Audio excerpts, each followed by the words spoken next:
ከዛን ምን ተፈጥሮ ነው ምናምን ስላ ጊዜ ከዛን ሽጉጥ አቀባበለ አንዷል በሩ ጋር ቆሞ ማለት ነው። ከዛን እኔ ላናገረው አንቺ ጊዜ ከዛን አይሆንም ይመታሃል ምናምን ብላ እሷ አይተኩስም አንተ ተረጋጋ እኔ ያናገረዋለሁ እንዳትገባ በመሃል ብላ በሩን ከፍታ ወጣች። ከዛን ሽጉጡን ፊቷ ላይ ደቀነባት። ከዛን የሆነ ፎቶ አሳያት።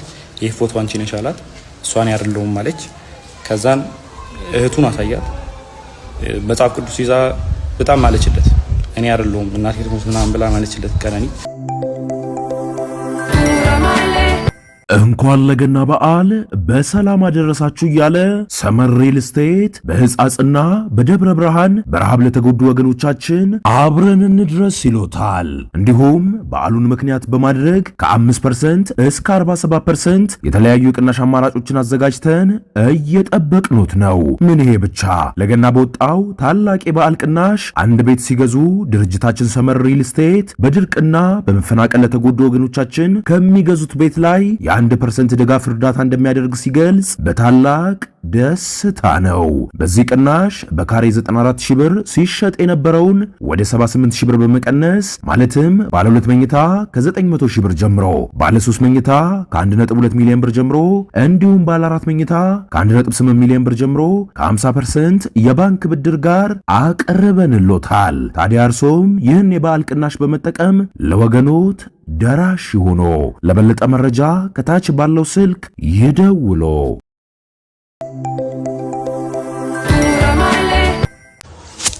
እሺ ሰላም፣ ሊበን እባላለሁ። የቀነኒ አዱኛ ታናሽ ወንድሟ ነኝ። እሺ ትናንትና አንዷለም ብዙ ነገር ሲናገር ነበር እና እያንዳንዱን እኔ ስሜን ጠቅሶ ነበር። ሊበን ያውቃል ብሏል። እኔ የማውቃቸውን ነገሮች እኔ ብዙ ጊዜ እዛ ቤት ስለነበርኩኝ የማውቃቸው ነገሮች እያንዳንዱን ነገሮች አሳያችኋለሁ። እሺ መጀመሪያ ሁሉንም ፎቶዎች አስቀምጥላችኋለሁ ከላይ።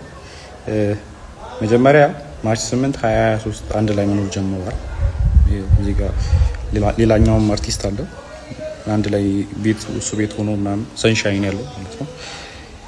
ከዛን ማርች 8 አንድ ላይ መኖር ጀምረው ማርች 19 ላይ ነው ልደት እያከበረች ነበር።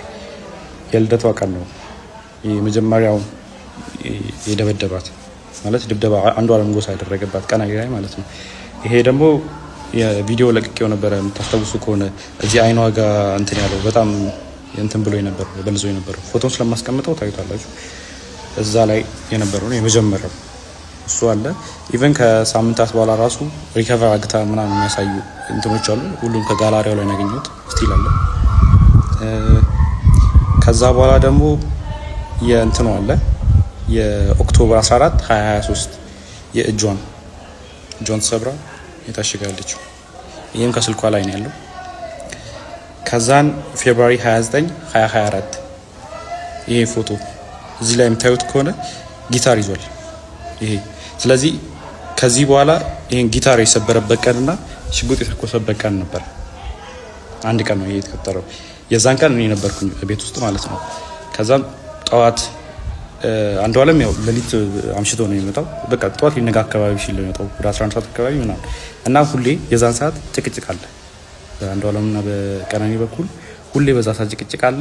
ሁሌ ይቀያየራል። በቃ ጠዋት ሊነጋ አካባቢ ሲመጣ ሁሌ ተቀያይሮ ነው የሚመጣው። ከዛን የዛን ቀን ተኝቼ ነበረ። እኔ 1 ሰዓት አካባቢ ይሆናል ተኝቼ ነበረ። እኔ ገስት ሩም ነበር የተኛሁት። ከዛን ቀነኒ ሮጣ ገባች። እኔ ያለሁበት ክላስ ማለት ነው። ከዛን በሩ ስዘጋ የዛን ጊዜ ተነሳው። ከዛን ምንድነው አሰ ጊዜ እንትኑን ይሄ ጊታሩን ወርውሮ ሲሰብረው ነበር የዛን ቀን እንትን ኮሪደሩ ላይ። ከዛን ምንድነው አሰ ጊዜ ተነሳ አንተ ለማጋት ትሄዳለህ ምናምን ነገር አለችኝ። ከዛን ምን ተፈጥሮ ነው ምናምን ስላት ጊዜ ከዛን ሽጉጥ አቀባበለ አንዷለም በሩ ጋር ቆሞ ማለት ነው። ከዛን እኔ ላናገረው አሰ ጊዜ ከዛን አይሆንም ይመታሃል ምናምን ብላ እሷ አይተኩስም አንተ ተረጋጋ እኔ ያናገረዋለሁ እንዳትገባ በመሃል ብላ በሩን ከፍታ ወጣች። ከዛን ሽጉጡን ፊቷ ላይ ደቀነባት። ከዛን የሆነ ፎቶ አሳያት። ይሄ ፎቶ አንቺ ነሽ አላት። እሷን ያርለውም ማለች። ከዛን እህቱን አሳያት። መጽሐፍ ቅዱስ ይዛ በጣም ማለችለት እኔ ያርለውም እናቴ ትሙት ምናምን ብላ ማለችለት ቀነኒ። ከዛን አንቺ ነሽ ምናምን አላት። ከዛን ወደ እንትና ዞረ ሚጣ ጠይቃት። ሚጣ እሷ አይደለችም ምን ሆነ አንዷ ማለት ነው። ከዛ እኔን ጠይቀኝ እሷ አይደለችም ስለ ጊዜ ከሷ ላይ ይዞ የነበረውን ሽጉጥ ወደ ሸተሩ አዙሮ ሸተር ላይ ተኮሰዋል። እሱንም ፎቶ ላደርግላችሁ እችላለሁ። አሁን ምናልባት ላላገኘው እችላለሁ። ካገኘሁት ግን አስቀምጥላችኋለሁ። ከዛ ቀጥሎ እያንዳንዱ ነው ማሳያችሁ። ከዛን ይሄኛው ፎቶ አለ። ይሄ ፎቶ ማለት አንዷለም ጎሳ በኢሬቻ ኮንሰርት ላስት ታይም ያደረገው ከዛ በኋላ ከተመለሰ በኋላ በሆነ ብር ምክንያት ከሌላ ሰው ጋር ተጋይቶ በሱ ሰበብ እሷን ሊደበደባት። ይሄው የጸጉሯን መመሳሰል ትችላላችሁ። የዛን ጊዜ የነበረ ፎቶ አለ።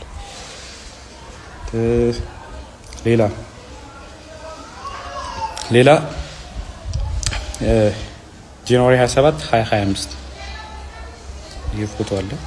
ይሄ ደግሞ ከመሞታ አንድ ወር ከ15 ቀን ወይ አንድ ወር ከምናምን ነው የሚሆነው። ጃንዋሪ 27 ማለት እሷ ማርች 11 አካባቢ ነው። ስለዚህ በጣም አንድ ወር ከ15 ቀን ማለት ይቻላል። የዚህን ቀንም እኔ እዛ ቤት ነበር። ማታ መብራት የለም ነበረ። ከዛን አንድ ላይ እየተጫወትን ነበረ። እሱ ነው አብሮን ነበረ። እህቱም ነበረች። አንድ ላይ እየተጫወትን ነበረ። ከዛን 4 ሰዓት አካባቢ የሆነ የሚጠቃቀማቸው ነገሮች አሉት። እሱ የራሱ የግል ሱሶች ምናምን ነገር አሉበት።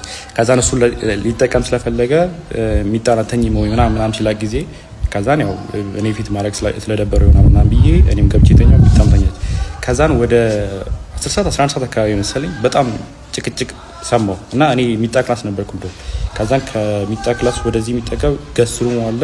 ከገስትሩሙ የሰራተኛው ከሰራተኛው ነው ሳሎን ቤት ያለው።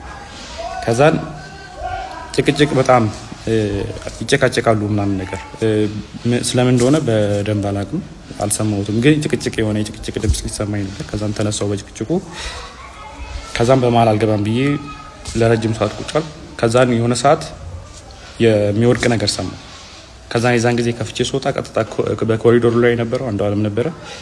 አንዷለም እንትን አለኝ ነው ግድት በመሀላችን እንዳትገባ ምናምን ብሎ እኔ መልሶኝ በሩን ቆልፎ የሚጣ ክላስ ውስጥ ነበርኩ እኔ። በሩን ቆልፎት ከዛን 5 ደቂቃ ምናምን ቆይቶ መጣና ከፈተው። ሂድና እናግራት አለኝ። ከዛን በሩ ጋር ሲሄድ ጥርሱ አካባቢ ደምቷል። ከዛን ጥርሱ አካባቢ ደምታለች። ወርቃ ዝም ብላ እያለቀሰች አይደለም ዝም ብላ ቁጭ ብላ ነው። ከዛን ሚጣን ቀሰቀሳት።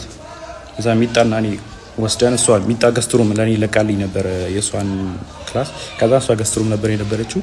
ከዛ ገስትሩም አስገባናት ከሚጣ ጋር። ከዛ በኋላ እንደዛ ሆና እኔ ስታይኝ ማለት እኔ እንደዛ ሆኜ እሷን ስላየኋት በጣም አለቀሰች። እኔ እንደዚህ ሆኜ እኮ ምናምን ብላ መልቀስ ጀመረች ምናምን ነገር። ከዛም በጠዋት ተነስና ሄዳለች። ከዛም ወደ 11 ሰዓት አካባቢ ይሆናል የዛን ሰዓት። ከዛን 12 ሰዓት ተኩል ያው አልተኛውም ዝም ብዬ ቁጭ አልኩኝና 12 ሰዓት ተኩል ሲሆን ወጥቼ ሄድኩኝ እና ፎቶ ካያችሁት ከላይ ሰዓቱ እኔ ከሄድኩኝ በኋላ ነው የተነሳችው እነዚህ ፎቶዎች ማለት ነው።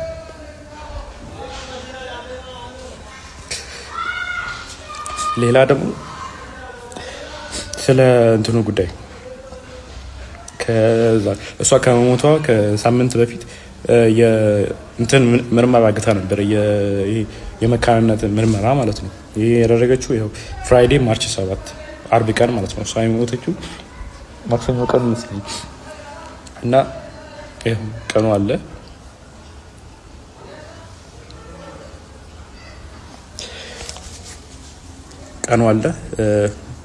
ይኸው ኒው ላይፍ እና የሕክምና ምርመራ የመካንነት ያደረገችው ራሱ ኦልሬዲ የአቃቢ ሕግ የተሰጠው ወረቀት ላይም ተጽፏል። በተደጋጋሚ ሆዷና ልቧ ላይ ተረግጣ ሐኪም ቤት ትመረመር ነበር እና ሰው ዶክተሮች ጠይቃት ሰውን የረገጠኝ ያለችው የሚል መልስ ሰጥታኛለች ብሏል። እዛ ይሄ ወረቀቱ ላይም ተጽፏል እንትን ላይም አለ። ለዛ ነው ይሄን ምርመራ ያደረገችው ራሱ። ከዛን ይሄ ምርመራ ደግሞ ሰኞ ቀን ማታ ሰምተውታል። እናትየዋ ራሷ ስትናገር ነበር። አንዷለም እናት ምን ስትል ነበረ? ደውላልኝ እኔ እኮ መውለድ እችላለሁ አለችኝ።